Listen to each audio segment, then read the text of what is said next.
Hello everyone, so let's take it here out of the falling leaf. And instead of our legs being here, because from here we have to either throw a kick or come in with some type of long entry, let's do it with the left foot forward. And we're going to come this way, right? We're going to make a circle. That could come out with a double punch. That could come out hitting high and low. High and low.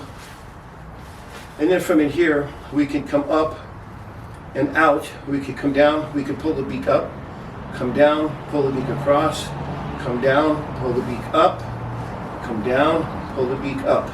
And what that is working isometrics to where you're here, and you pull, you come down, and you pull, and there's all kinds of exercises that we will work on that come out of the Falling Leaf Kata. And speaking of the Falling Leaf Kata, when we're here and we're stepping in with that punch and we're turning. So as you're stepping in with that punch, from in here, you know there's a block punch. And you know that could be aimed towards the thigh because from one motion comes 100.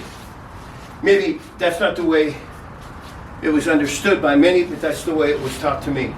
So from in here, you come in with that punch.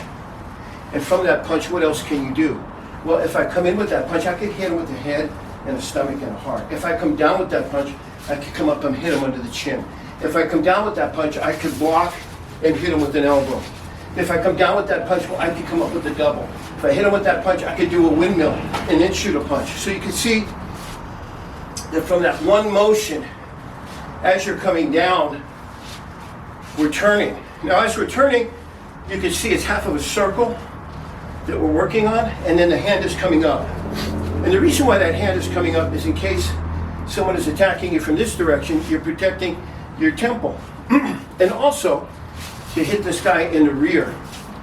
Because we hit him, we block, we hit him again, we punch this guy, we punch and kick him, we drop his hands, and we come in with a strike underneath the chin. Now normally in the form we don't bring the hands down. I'm just giving a couple of additives.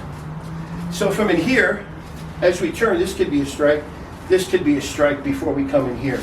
So as you're turning, you could hit, and come back. As you're turning, when you go to meet this hand here, this could be a block and a strike, block and strike, block and strike.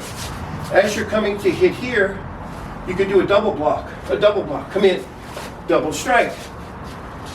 And all these can be done closed or open-handed. So we're here, we hit this guy, we punch and kick this guy, drop and come in with that strike. So it's one, boom, two, boom, boom. It's a flow to where you're coming in, right in. You hit him and then you come at this guy. So it's a basic two-man attack. Now as you come in with this elbow, well, you might have to block and punch him. If you come in here, you might have to throw the guy. As you come in here, you might want to hit him again with the other elbow. As you come here, you might want to punch him to the crotch and come up with that elbow. As you come here, you might want to bring your hand behind the back of his neck and do an uppercut. And then throw him over your leg